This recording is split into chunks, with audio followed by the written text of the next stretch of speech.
Way back when I was a teenager, my friend's house was broken into. My mom was out of town, and I was at my friend Alex's house. We lived in a middle class to upper class neighborhood in the suburbs. Nothing super fancy, just a pretty average American home. All the houses looked similar in design, and they all had the same cookie cutter average sized yard. My friend Alex lived right down the street, and I wanted to hang out over there and sleep over because I didn't like to stay home alone at night. And my mom wasn't really sure if I was ready for it yet either, quite frankly. I was 12 years old, and I was a pretty shy and timid kid that was always sucked into the Xbox. I didn't play sports, and my dad wasn't in the picture very much. I was kind of a mama's boy, as embarrassing as that is to admit, but it's the truth. I was scared to stay home alone for a whole night. It was okay though, because Alex's parents let me sleep over. Alex's parents, Josh and Haley, were really cool. It was a Saturday night, and they were also having company over. They were grilling out and having some drinks by the fire, while Alex and I and a few of his younger cousins ran around the yard playing catch, jumping on the trampoline, and swimming in their pool. After a few hours of being kids and bouncing off the walls, we grew tired. So we hung out inside for a bit, then eventually we made our way outside for an hour or so to hang out with the adults until our curfew came up. I would say around 11 o'clock, his parents made us go inside to get ready for bed. They put a movie on for all of us kids in the basement, and we set up a bunch of sleeping bags. We were watching some random movie. I don't remember what it was, but after a while I fell asleep. I'm a light sleeper, so it wasn't a surprise when I woke up to one of the doors creeping open in the basement, along with some heavy footsteps, which sounded like it was coming from the stairs. I lifted my head up to see what was going on, but I couldn't see much. It was really dark down there, and I figured it was one of Alex's little cousins, maybe just using the restroom or something.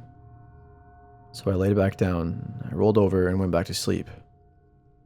But within a matter of minutes, I awoke to a pounding sound. Couldn't tell what the banging noise was, but I could tell it was coming from behind us, towards the stairs. Alex's basement was a decent size, and we were in the living room part of it. But on the other side, there was a bar and like 3 bedrooms and a bathroom. I thought the noise was coming from downstairs, but I wasn't totally sure. I thought that it might have been one of the adults, and that maybe they were just grabbing something from downstairs, so I tried to close my eyes again.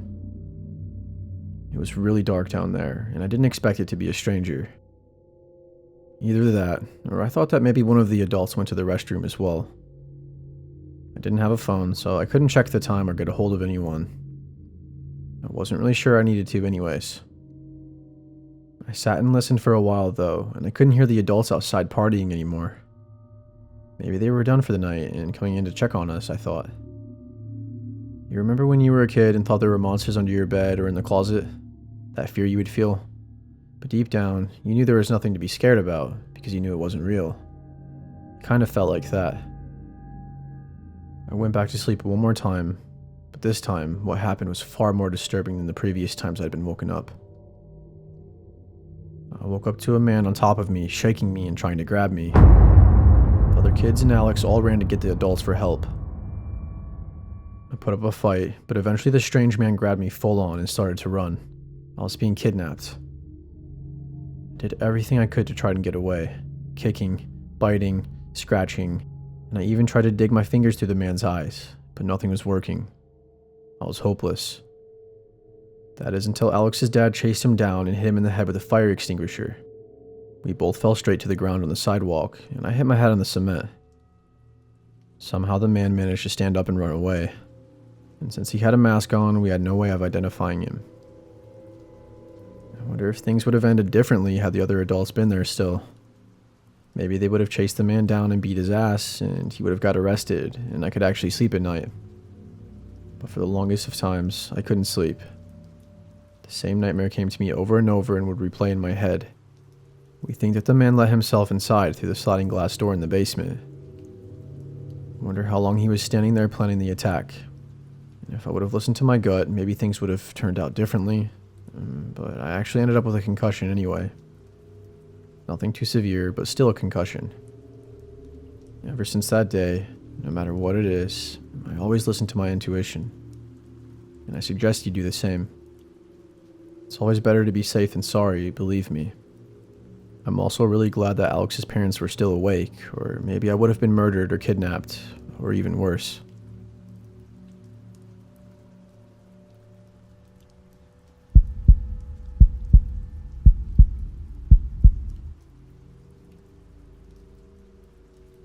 My family and I used to go camping all the time. Sometimes more than 3 or 4 times a year even. We were camping in White Mountain National Forest, and it was our first time doing a more primitive type of camp. Usually we went to traditional campsites like Yogi Bear, Jellystone, or even KOA. But this time we were in for something different. I wasn't that excited for it because I didn't think it would be as fun. I think I was 15 when this happened, around that age at least. I was still in an angsty teenage phase, if you will. I was still a good kid, just a little emotional and rough around the edges. When we got there, while my parents were setting up, my little brother and I wanted to do some exploring. We walked around for a while, but we didn't go too far as we didn't know the area and we didn't want to get lost or strand off too far from camp. Talked about anything you would imagine two unsupervised children would talk about. I started messing with my little brother Jeffrey, saying things like we were lost and to watch out for the bears and the monsters. Pretty crappy, I know, but I thought it was funny. We mess with each other like that all the time, but I could tell he was actually starting to get scared, so I let him know I was only joking. I was hoping to find a cool bank offshore, like a place we could swim or fish. I found the perfect spot. We ran over to it to investigate it, and I fell in love with the scenery. It truly was beautiful. My little kid brain loved every second of the outdoors. I know we had been gone a while though, and I was in charge of my brother and I didn't want us to get in trouble. Mom wanted us back before dark anyway, and we were starting to lose daylight. So we walked back to camp and we had dinner. And we did our nightly ritual with the family, like playing board games, we had a campfire, and all that fun stuff. Until eventually it was time for bed. Jeffrey and I were staying in our own tent, while our mom and dad had their own as well. We had our sleeping bags, a lantern, and not much of anything else. Maybe some snacks that we snuck in our tent and a DVD player to watch a movie.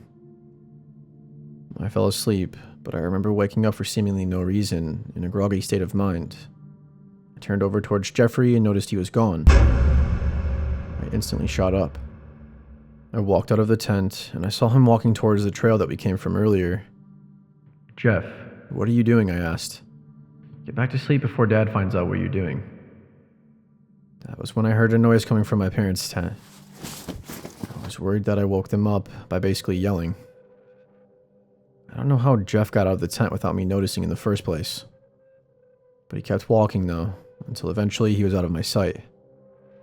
I ended up finding him off the trail a ways thanks to my lantern, and he was sitting by the lake. I grabbed him by the arm and I yanked him towards camp, when all of a sudden, we saw a shadow. It was a man, and there was something really wrong with him, like seriously. He wasn't only just being a creep by staring at us, but he was clearly deranged. He was standing in the moonlight, and I could see him semi-clearly. He had long dark hair that looked greasy, and a creepy mustache. He also had some sort of tool in his hand. It looked like a hammer. The way he was just standing there, all crusty looking and staring intensely at us showed me enough. He was just sitting there, mouth breathing, and he was extremely pale. He looked like he hadn't showered in weeks. I didn't stay for another second, or even bother to say a word to him. I mean, come on, I was pretty sure he was a murderer. Now the chase was on. Jeffrey wasn't as fast as me, and he could barely keep up. Keep in mind, he was only 10 or 11, so his little legs could only go so fast. I grabbed his arms and practically dragged him to make him go faster. The other problem that we had was we had to get past this man to get back to camp, so we legit had to make a detour and run in a circle around him. I don't know what we would have done if it wasn't dark, or if we weren't already close to home. We were pretty sure that we lost him, and eventually we met up with Mom and Dad. They found us out there a ways from camp. I guess we were heading in the wrong direction. We kind of got lost in the panic, I guess. You'll never guess what happened after that. When we arrived back at camp, my dad's truck was gone. The only vehicle that we had out there. That man baited us off camp, and he stole the truck and broke into our tents and stole my dad's wallet and phone. Luckily, we had a walkie-talkie to call for help. The police found my dad's truck and actually arrested the man a few days later. What if we would have been out further into the woods that night? That man would have caught us, no doubt about it.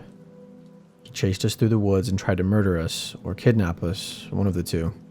When my dad got the truck back, unfortunately it was totaled in a drunk driving incident by the man that stole it. Man, that trip was a nightmare.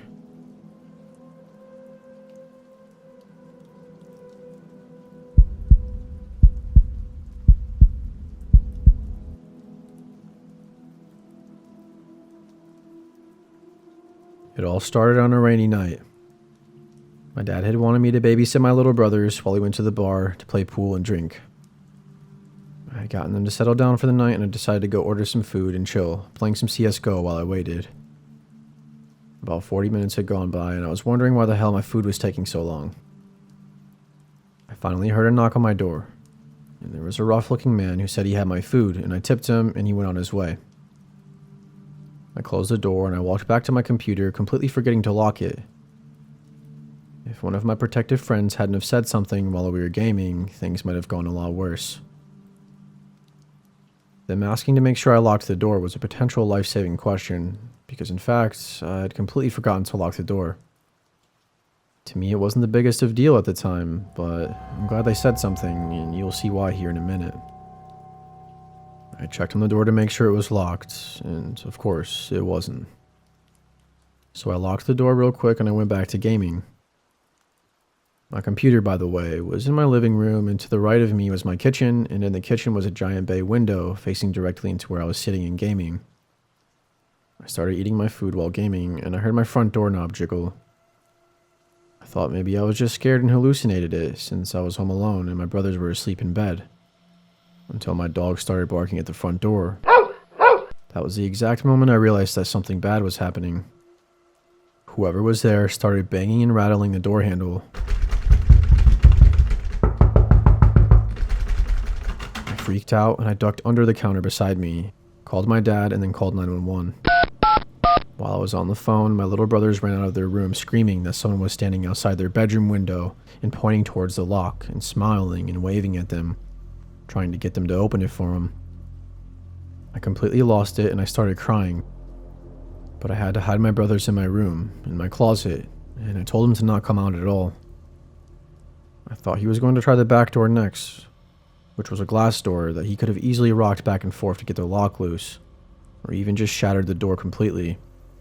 All it would really take to break it was an object to swing at it, like a metal bat or something, so I was freaking out. I grabbed a knife and I waited for my dad and the police to show up for what felt like forever. I was scared that I was going to have to defend my little brothers and myself in a life or death scenario. I was only 14 at the time, so I was really scared. The cops finally showed up and the person had disappeared, but every night after that, I was scared he would come back and we would finally meet. I have no idea if it was someone random or the Chinese food delivery driver from earlier. I just hoped he would never come back. Luckily, he never did, but that didn't stop me from being scared shitless every night, especially when I was home alone. It's especially creepy when you think about how us kids were alone. I think he knew that and he was trying to prey on us, but luckily he gave up. Hopefully he heard me calling the police or something, and that's why he ran. I guess we'll never really know for sure.